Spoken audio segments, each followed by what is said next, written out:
And so what I'd really like to begin with is if, Millie, maybe you could start and just in your own words tell me what diabetes, what do you think of when you hear the word diabetes? I don't know. This is something you got to be very careful with, which I hadn't been over the years when I first started out. Kind of ignored the doctor a lot. And did you? Wish I hadn't now. And Bill, when you hear the word diabetes, what do you think of? Too much sweet stuff. I used to think of, but really not that. Though. I guess it's more family history, and well, it is a diet. My mom was diabetic, and her mother was diabetic, and somehow it skipped everybody else after that. Nobody else. My sister's not diabetic. Any of our grandkids ain't diabetic. Hopefully, it don't get to anybody. And what about for you, Millie? Are there other folks in your family with diabetes? Yeah, my mom was, and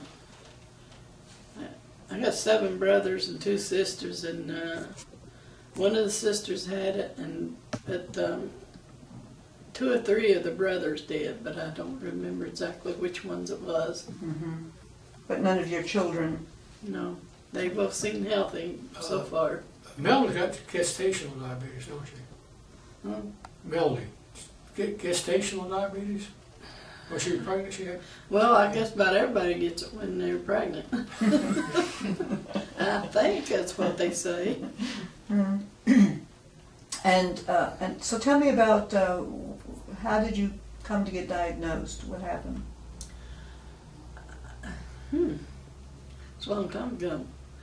It was about between 30 and 35 years ago.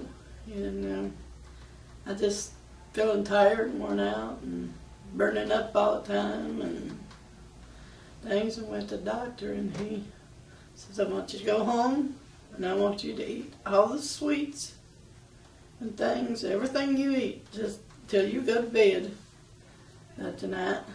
And then and tomorrow they come in and let me test the sugar. And then I had to go back that evening, and then the next morning, and the next evening. And he said it was according to how long it took me to get rid of that sugar. And that's when he told me I had diabetes. So maybe 35 years ago? Yeah. All right, so things have changed. Medicine's changed. Yeah. Yeah, I stayed on that Advania for 30 years. And I started getting nervous when they was talking about it on the TV. So I told the doctor I wanted to go off of it, and she put me on something different, and it works great. Good, good. So what have you done to take care of your disease? I just try to stick more with my diet and take my medicine when I'm supposed to and things. What kind of changes have you had to make in what you eat or what you do? Well, I can't eat them good old chocolate cakes and things like I used to. But I try to pretty well stick to what they say, you know, and trying to get my weight down. And for about a year, I got from 200 down to 180, and I can't. It goes between 179, 182, 179, back and forth. I'm still trying to get below that. And Bill, what's it been like for you living with Millie as she's had diabetes? Well, it's getting to be more a lot more. Feel like a nurse or a doctor or something. I like try to keep when you take your medicine, what you're supposed to eat and stuff like that. Person's schedule and what they want to do sometimes interferes a lot, especially with traveling or anything like that. It interferes with taking your medicine all the time. You don't eat meals at a regular time. You might eat a meal in like 3 or 4 o'clock in the afternoon, and but to take medicine now, wait till this evening. But if you wait till this evening, it's too late. If you take it now, it's really kind of too early. So scheduling things is a challenge. My grandmother took care of herself. She took her insulin like she was supposed to, ate like she was supposed to. She lived to be 81. My mother didn't. completely opposite. She ate what she wanted to. She wanted to take her insulin when she was supposed to, and she almost made it to 70. Mm-hmm. So that's the difference. If you got diabetic, you take care of what you got and treat it aggressively. Mm-hmm. Like she's been on medication up for 4 years, and it's ruined parts of her health. Mm-hmm. If she'd went on insulin earlier, she'd been a lot better off. Mm-hmm. Do y'all ever have squabbles over the disease? Disagreements? I don't think so, no. So he gives you some support? Yeah, a lot. It sounds like he does. Been there all through the whole thing. Yeah. A lot more now than before, because now my eyes has gotten so bad that I can't see things, so I look like I'm in a fog all the time or something, and have to have him to read things. And Mm-hmm. So family's pretty important when you're talking about this. What about your children? Do they have concerns about themselves getting diabetes, or do they worry about you? Or? I ain't heard them say anything worried about themselves, but I said, now remember, Mom, you're not supposed to do that.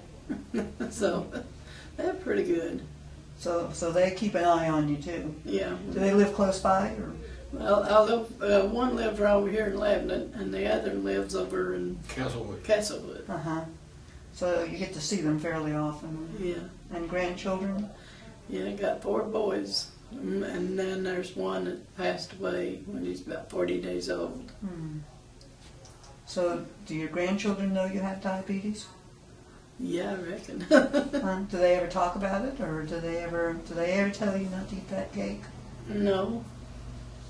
Maybe Tanner once in a while. The oldest one, he's be 17 December. He'll say something like, "That looks good, but you ain't supposed to eat it." But they're pretty good. They try to help you along. If you're walking along, they will help you to keep you from falling, like an old granny or something. But I love them dearly. Oh, I know you do. I know you do. So what do you think causes diabetes? Good question. I used to think it was eating too much sweets, but there's so much more going into it now. It runs through the families and stuff. So insulin. I mean, your body don't give off the kind of insulin it's supposed to use to bring the sugar back down.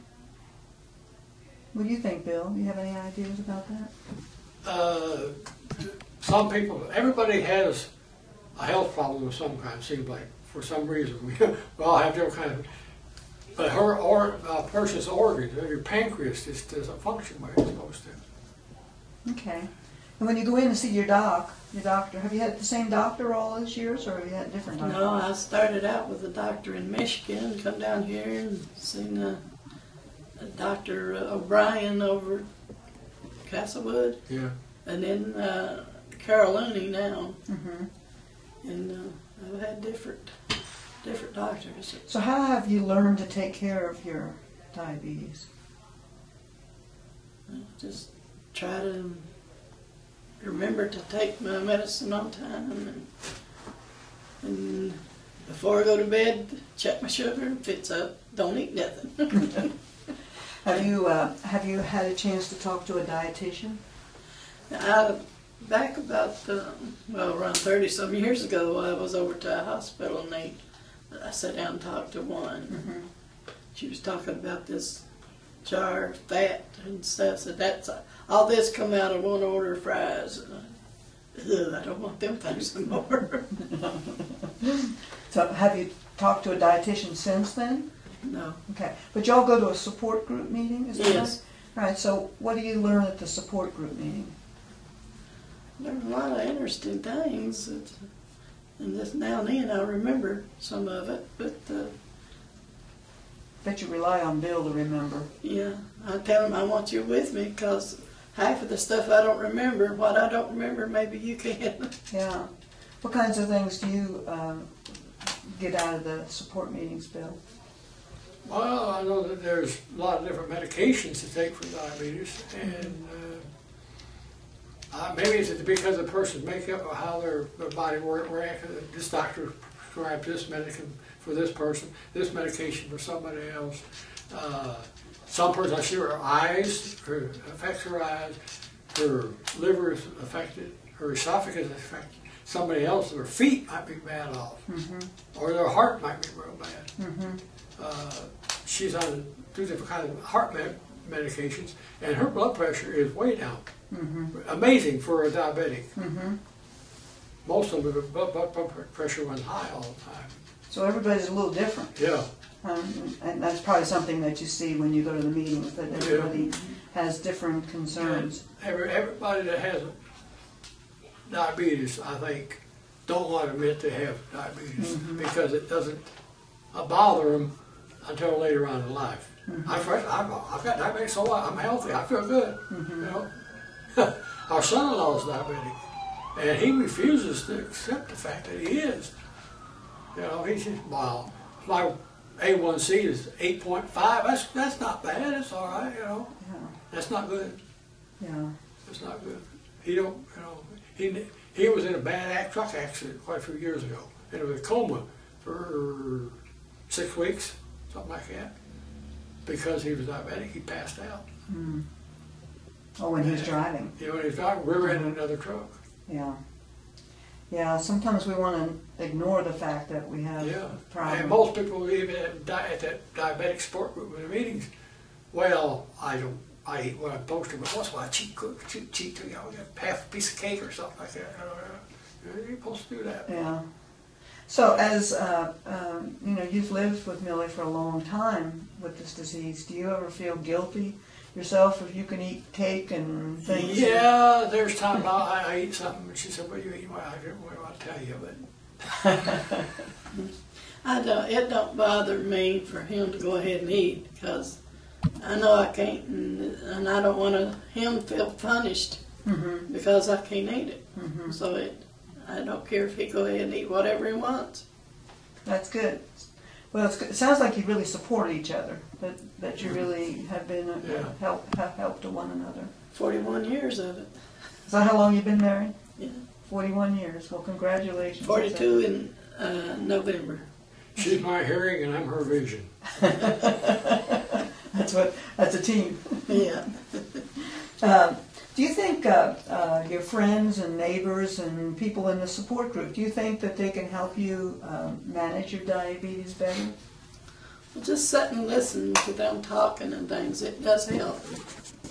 Just little things you pick out now and then, and it does help quite a bit. Do you find any, I know you go mainly for Millie's sake, but do you find any help in it when you go, Bill? For myself?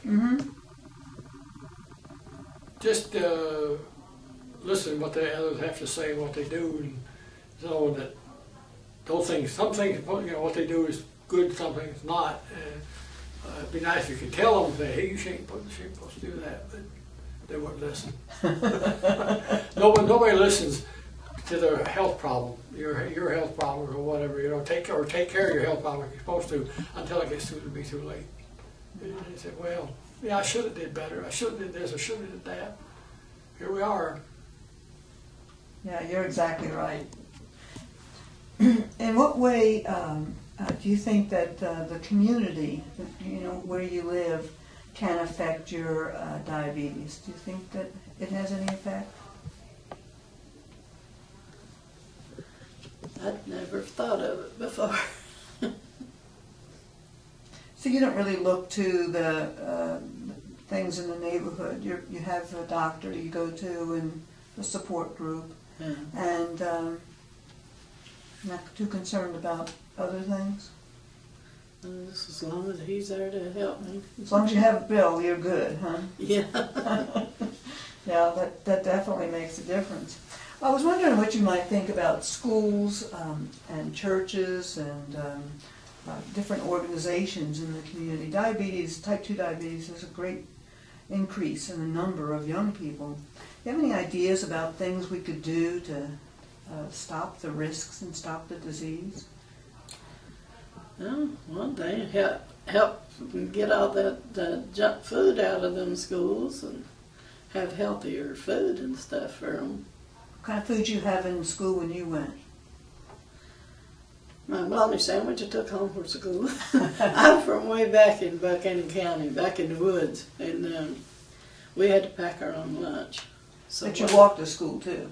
Yeah, we had 3 miles to go to school, and I walked 1.5 miles to school, but the 3 miles all the way back.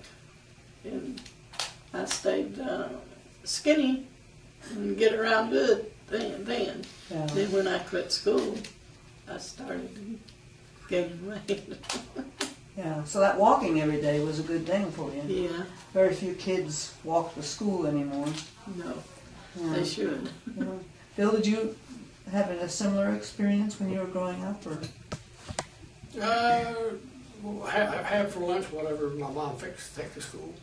Up to 6th grade, I walked just a couple blocks to school, Mm-hmm. and then about 2 or 3 blocks to catch the bus Mm-hmm. through high school. Mm-hmm. But you mentioned about the kids. Right after the last diabetic support group meeting, we went over to Walmart. There was a lady checking out in front of us, had 2 girls with her, or 3 girls. And the 2 youngest ones had 2 bottles of pop each, 3 or 4 different kinds of candy each. I said, now there's bad news right there. They weren't heavy, but they were bigger than they should have been for their age. And I said, that's bad right there. All that sugar. They'll be climbing the walls tonight. And it's not healthy. Yeah, yeah.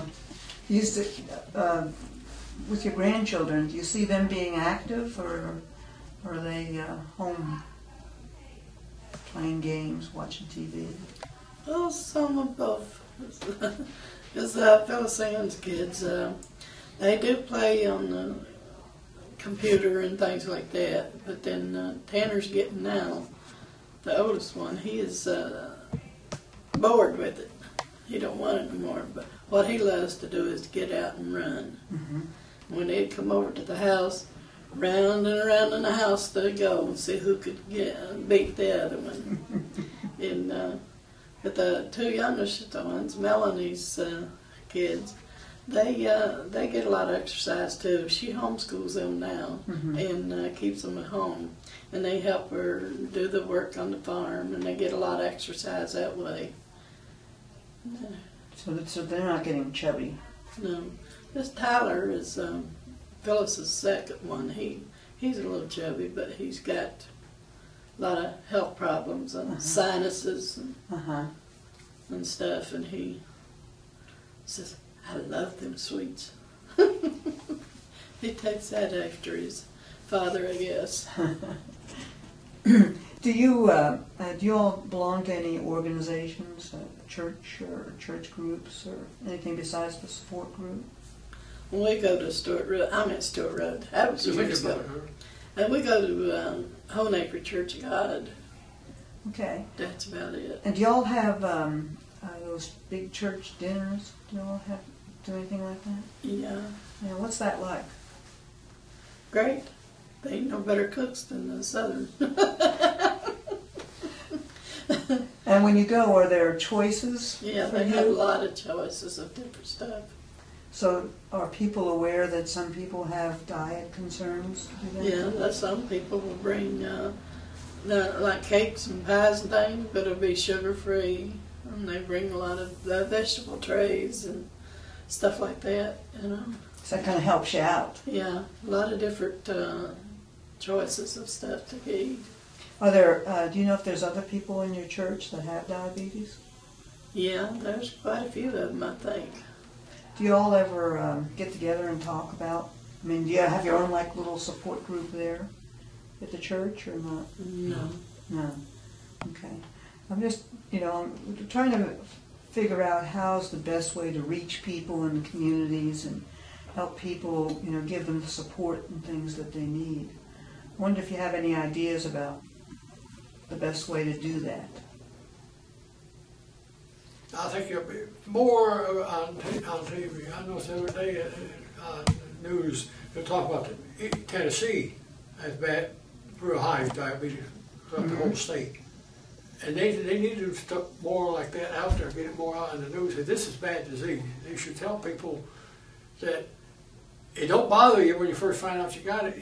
Your body's all right, but it's 10, 15, 20 years down the road, you're going to have circulation problems, you're going to have problems with your vision, other stuff like that. Start taking care of it now. Don't wait. Don't keep putting it off. And really, best to, I think, treat it as aggressively as you can. How do you think that is a good way to get that message out in the community? Cut out a lot of these stupid advertisements on TV and advertise that instead. Yeah, quit the advertising McDonald's and Hardee's and Burger King and all that fast foods and bigger sizes. Get more, you get all you want. No, people do that. Don't do that. Don't do that. Self-restraint isn't a characteristic people talk about very much anymore. No. Moderation in all things. The Bible says that, And the Bible is right about it. If a person lives according to what the Bible says, eat the foods, they say, you'd be a lot healthier. Do you think the ministers are preaching that? No, but they should. No, I've never heard a pastor or any preacher mention anything about eating what you should eating better. But they have to take care of yourself. Your body's a temple of the Lord. You should take care of it. Maybe we had to have you preach next Sunday. Get up and give a testimony or something. If there was one thing that you could do to make a difference in the community to stop this disease, what would you think that you would want to do? If you had all the money or you had the power to do it. Outlaw all them sweet cakes and pies. Outlaw them. Yeah. Yeah. I don't know. You couldn't do it, but I cut these fast food places. I tell you, you cut portions back to where they should be. Quit feeding our kids, mostly our kids, because they're the ones that go over there and eat this stuff. Cut back what you're giving to them. But they won't do that. It's just a money thing. Yeah. But if we keep complaining, Yeah. then I think eventually we'll probably get listened to. Yeah. Yeah. I think that's all the questions I really need to ask you. Is there anything that I didn't bring up or talk to you about that you think is important to include? Just make sure you pay attention to your diet things. I mean, I had an aunt that when the doctor told her she was diabetic, she said, well, if I'm going to die, I might as well die happy. And she would sit down there and get them big old fourth of a piece of cake or, and just pile it on. Said, I'm going to die happy. She wasn't happy. She was blind and had both legs cut off because she lost her legs because of the diabetes. And we used to try to get her to stick with what the doctor said, even though at the time I wasn't sticking to mine. But I still wasn't going hog wild over it like she was. She said, I'm going to die happy. But she wasn't. So. That's an important message, I think. Bill, is there anything else that you want to add? What I mentioned about her liver being messed, she's got cirrhosis of the liver because of the years of taking oral medication, because everything goes through your liver, and it messed her liver up. Well, then, because of that being messed up, her white cells, blood cells, and platelets count is down by half what they should be. Her system is making them, but her liver is destroying them just as fast. And because of that, also now the blood from her liver doesn't get back to her heart like it's supposed to. It has to go through her esophagus to get there. So she has varicose veins in her esophagus. Doctor years ago said, you ever start taking insulin? No, I don't like those needles. I don't like them needles. and medicine wasn't controlling it until about over a year ago, wasn't it? They quit working it up completely. Oral medication just quit. Sugar went way up, and she went on insulin. It's not that bad. She says, I can't even feel that needle most of the time. Little bitty old thing. Can't feel it. I wouldn't like to stick myself with a needle if I was diabetic, I don't think. But, So you're taking insulin now? Yeah. It's not so bad, is it? No, his mom used to take the insulin that you had to fill up and set in the refrigerator, and I said, I don't want to go through that. I'll just take the oral medicine. But then when they come out with that pen and the other medicine quit working, I just told the doctor, I said, we got to do something. That ain't working. I said, I will go on the pen, because they had told us about it over at the diabetic meetings. And so she ordered up, and the insurance company said something about taking the other kind because it was cheaper. And the doctor said she can't see how much numbers and stuff to put in there. So she needs the one that's already set up. And most of the time he'll click it off for me, how much I need, and then go ahead. And most of the time I can't even feel the needle. Once in a while I hit that little nerve that sends a twinge all through your whole body. Well, that's good. I'm glad that you're doing as well. It sounds like you're having some battles to fight, though. Yeah. Last night my sugar was 90-something. This morning 84, 85, something like that. Well, that's good. You're in a good range then. yeah, it's got her with vision. She's had laser surgery on both eyes, I don't know how many times. Injections in both eyes, of 2 different kinds of medication, and cataracts removed from both eyes. And that's a challenge, isn't it? Still got floaters in there. Yeah. Feel like a net in front of me now and then. Yeah. I start swimming. Well, and you have to be careful when you're walking and things that you don't fall or have an accident. I raised to grab his hand a lot of times when we're walking along. Yeah. I can't judge. Well, he just thinks you love him. Well, he knows I do. I can't judge how deep something is. Yes. I can walk along and then drop off and I don't see it. Yeah. Not fall. Yeah. About fell off the sidewalk up in Michigan. We got bifocals the first time. She went out there to step up. Walked right All over. off. Yeah. Hard to get used to those bifocals anyway. After that, I got rid of them and I ain't had a pair since. I used 2 glasses, one for distance and one for reading. Yeah. Well, thank you both so much for coming in and taking part today. I hope we had something to say. Oh, you had help some good other things to people. say. You had some good things to say, and I appreciate your time.